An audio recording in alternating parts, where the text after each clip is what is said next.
Every 2 weeks, the drum came.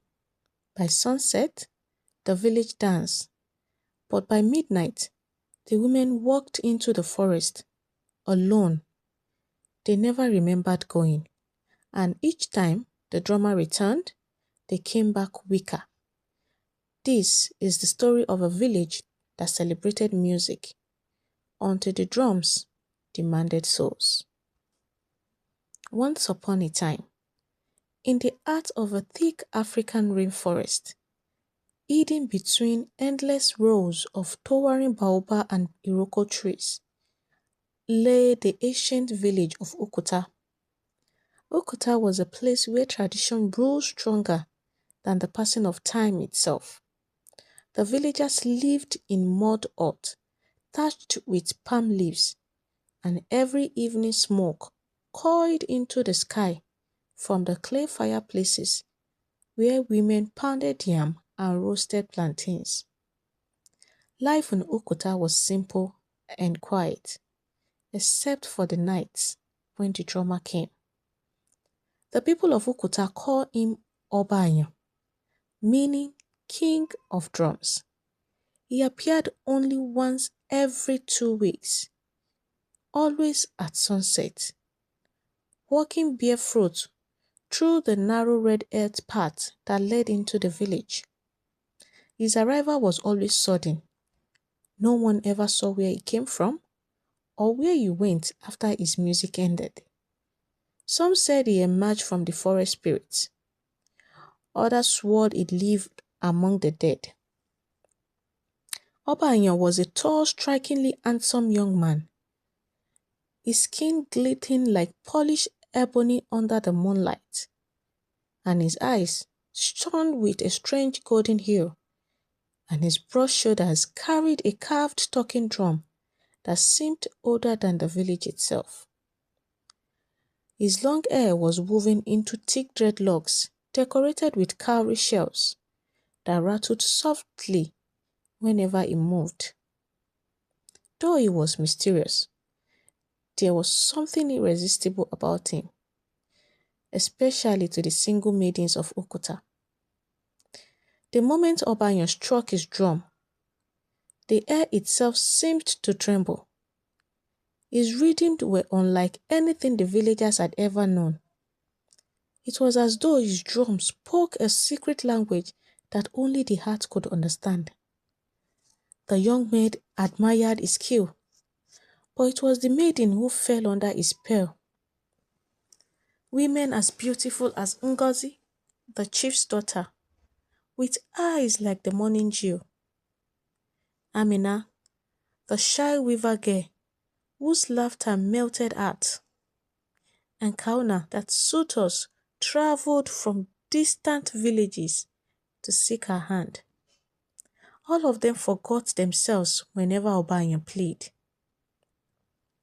They would dance in the village square with wide abandon, their waist beats jiggling, their bare feet pounding the earth as though the drum commanded their very souls.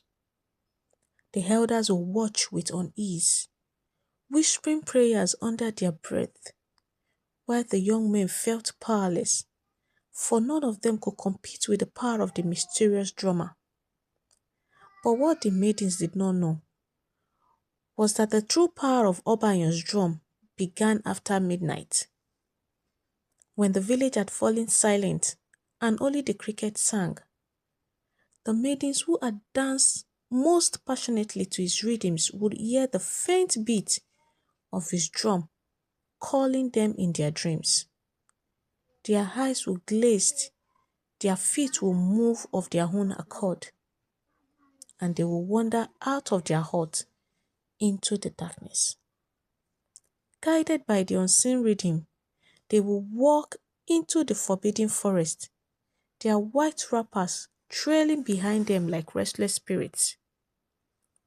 In the heart of the forest, under the massive roots of the roko tree, Obanyo waited.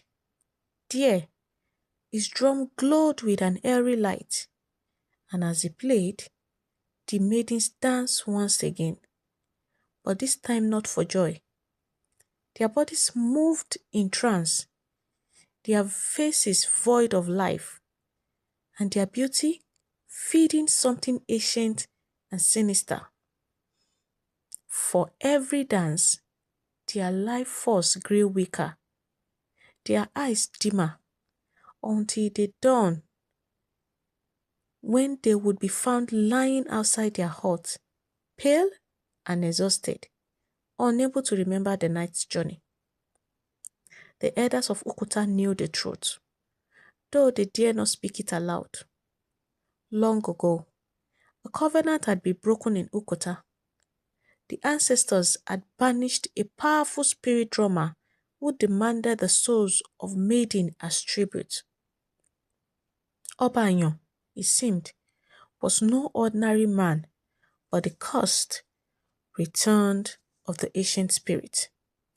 Still bound to the drum of the underworld, his beauty was a mask, and his rhythms a chain, and his music a net that captured the innocence of the young women. One fateful night, after the chief's daughter Ngozi failed to wake from her midnight trance, the villagers gathered in fear. They could no longer deny the horror. The elders summoned Dogo, the village hunter, known for his courage and scars earned from many battles.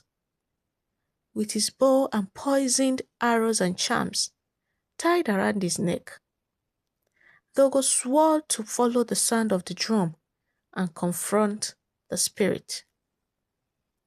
That night, as the rhythm rose again, Dogo tracked the maidens into the forest.